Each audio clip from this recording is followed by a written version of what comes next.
Hi friends, I hope you all are well and keeping safe. This is the second video of an 8-part series on unlocking your hidden potential.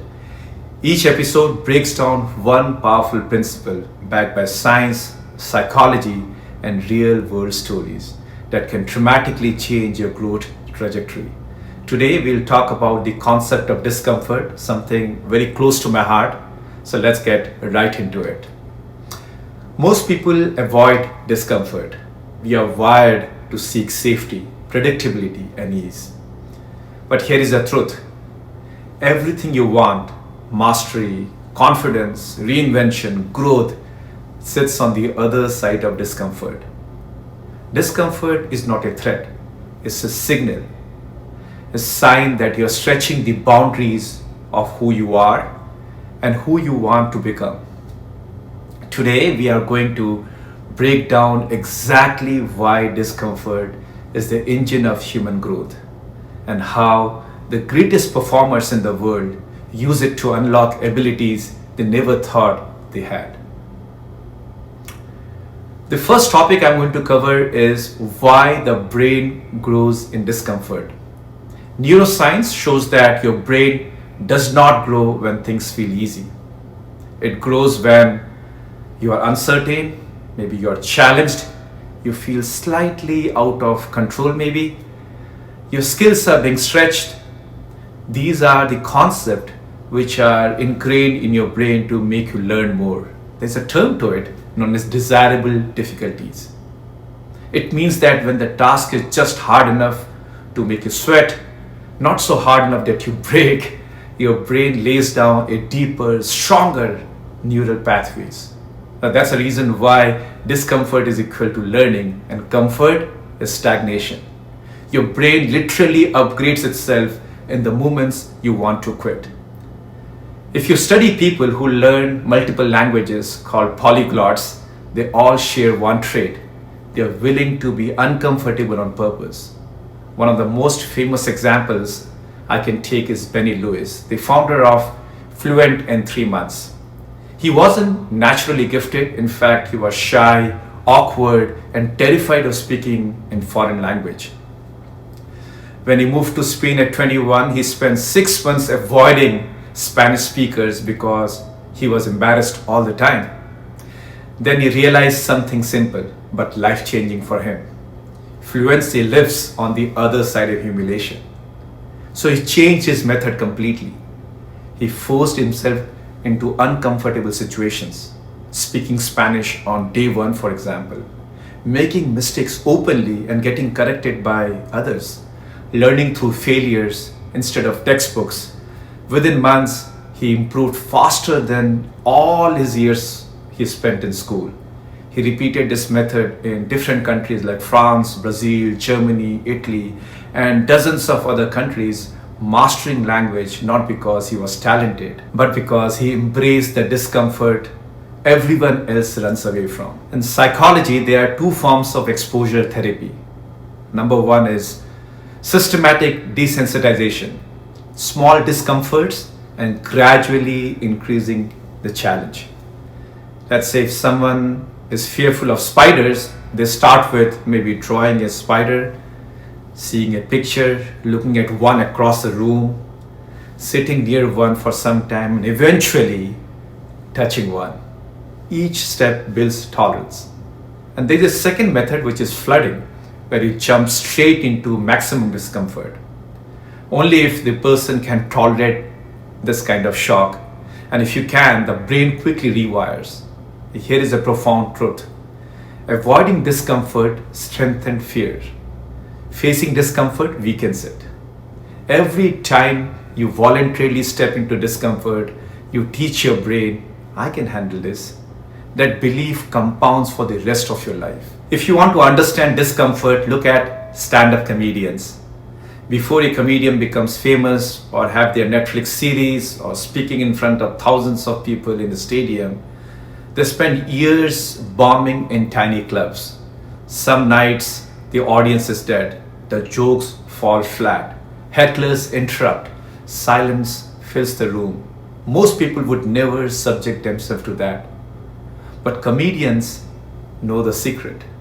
Bombing is how you get better. The legendary comedian Steve Martin once said, "You have to go out there and bomb. That's how you find out what works." David Chappelle, Chris Rock, Ali Wong, all of them still visit small clubs today to test new material and feel discomfort again. Why? Why are they doing that? Because mastery requires stepping into arenas where you are unprepared. Growth requires a controlled dose of embarrassment. Pain becomes information. Failure becomes feedback. Discomfort becomes a teacher. Go inside the world of special operations, Navy SEALs, Army Rangers, British SAS, and you'll hear the same mantra: get comfortable being uncomfortable. During Navy SEAL Hell Week, candidates sleep less than 4 hours total. They are freezing, they are hungry, they're exhausted, they're soaked in salt water, they carry boats over their head, they run miles in wet boots, and what happens? Most quit in the first 48 hours. Now you may ask, what separates those who finish? It is not strength, it is neither talent and nor any genetically built different kind of persona. It's the willingness to suffer in pursuit of a goal. A SEAL instructor once famously said, "We are not trying to find the strongest, we are trying to find the ones who refuse to stop." Discomfort reveals who you really are, and more importantly, who you can become. Now look at the founders of some of the most impactful companies we see today. Google, Sergey Brin, immigrant from Soviet Russia. Tesla and SpaceX, Elon Musk, he came from South Africa. WhatsApp founder Jan Koum was from Ukraine. Adobe, Charles Geschek, his parents were immigrants. Moderna, Nobar Afian, he was a Lebanon Armenian immigrant.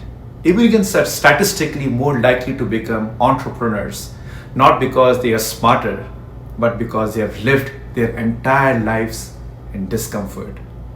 Think about this: language barriers, strange cultures, financial insecurity, social exclusion at times, constant adaptation that they need to develop, and which kind of form the resilience and a survival mechanism within them. And resilience becomes an entrepreneurial superpower. Discomfort becomes their skill. Skill becomes opportunity, and opportunity becomes innovation. Here is how you apply all of this starting today. Number one, ask for advice, not validation. Discomfort and feedback accelerates growth. Number two, start micro discomfort training. Small challenges like cold showers, talking to strangers, learning something new, raising your hand, maybe speaking first in a meeting. All of this will help you in getting the doses of discomfort. Number three, treat embarrassment as data. When something scares you, do it one step at a time. Number four, practice productive failures. Fail in controlled environments where failure is safe. For example, open mics, maybe gym, practicing language, writing drafts, or maybe doing small experiments in a controlled arena. Number five, enter the stadium before you feel ready. No one ever feels ready. The greatest performers act before readiness appears. Everything you want sits just outside the comfort zone. Confidence, mastery, reinvention, courage, competence, maybe self-respect. Comfort protects your current self. It doesn't allow you to go outside and explore. Discomfort builds your future self. Your potential isn't unlocked through ease. It unlocked through stretching, stumbling, trying, failing, and improving again.